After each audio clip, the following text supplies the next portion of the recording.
This is Pat Houston giving you the best of what's around. I just wanted to talk to you guys today about what's been going on with me in I think it's week 5 of the, it's more like it's like I'll say month 4, just a vlog update. So I've been rumbling, but not feeling like I'm doing enough. Like I'm figuring out ways to make money, and all that stuff is great, but it's also a bit underwhelming because I understand that I can make a lot more money.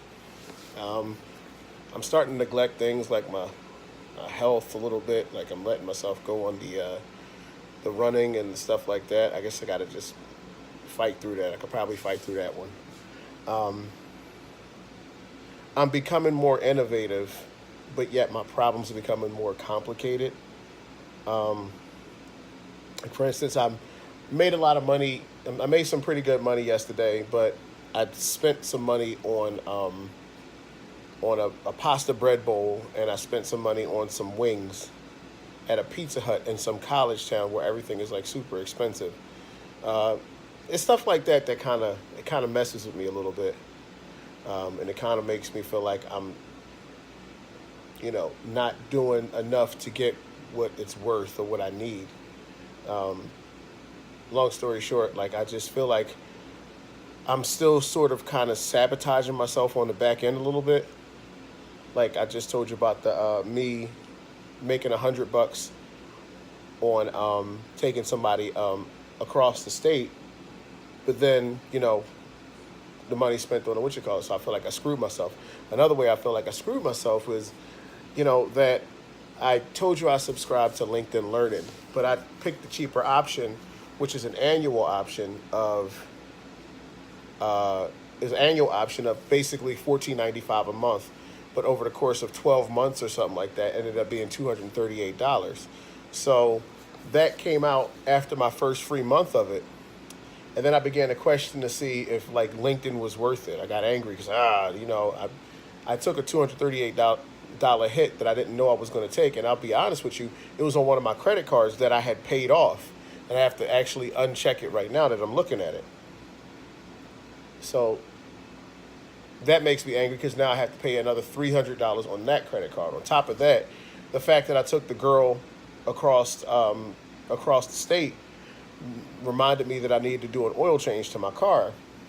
Um, so I thought about, first I thought about, using my, I have a Firestone credit card that I got that's still open, but it has a zero balance. It's one of the ones I paid off that I'm looking at right now. And I was thinking about putting an oil change and a tire rotation on that, but I'm like, fuck, I don't want to go back into debt. So it's like, I ended up doing my own oil change from the oil that I was supposed to use for um, the van that I'm renting, that I'm about to sell to a friend of mine.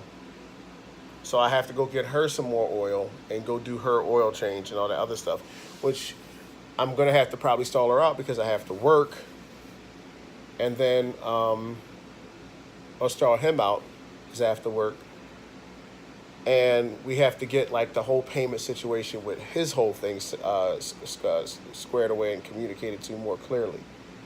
So in all that, like I'm thinking about then I started freaking this morning because I thought I lost $80. Um, I thought I lost $80, or I thought somebody in the house stole it from me. That's another thing. I'm making more money. I'm becoming more paranoid of where the money is because of my own negligence. So I'm thinking I lost the money or something. Somebody stole the money, and I just made that. It's now $80 again because I told you I spent the money for the thing. That $80 was supposed to go to $120 that Yolanda gave me, um, that my fiance gave me, just to kind of cushion the blow because I also had to pay the car payment, and it left me with like literally $10 left in my account. So I had to like get a little bit more of a cushion up.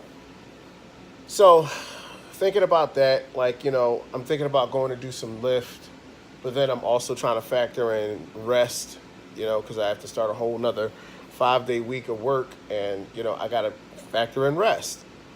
So, I mean, it's becoming really difficult to like understand what the real time management of my life is. So it's like, I don't know. I don't know. It's going to take some time to figure it out. Um, I'm going to get it, and I know what the answer is. The answer is just to work harder. I just see now that is the flame has got to be turned up more, and I got to say fuck all tiredness and like literally, literally let go and let God. Like let's just see if God can carry me, because I'm getting to a point where I'm getting close to, oh my God, there it is, cliche. I'm getting close to a point where I'm past my comfort zone. I'm getting close to the end of my comfort zone, and now we're going to start going outside the comfort zone, and that's what they say. That's why they say that greatness lives outside your comfort zone, because it's true. Like I'm doing a lot of things, like just even right here, like I can't find it right now, but I have a passport. I have a goddamn passport. Like I never thought I would have one of those. So it's like it's there, and like I got the passport from basically doing this, basically hustling a little bit extra hard just to get something. So it's like I don't know, like I'm doing it, and it's scary. It's scary. Yeah. Anyway, live high, live mighty, live righteously. Take it easy.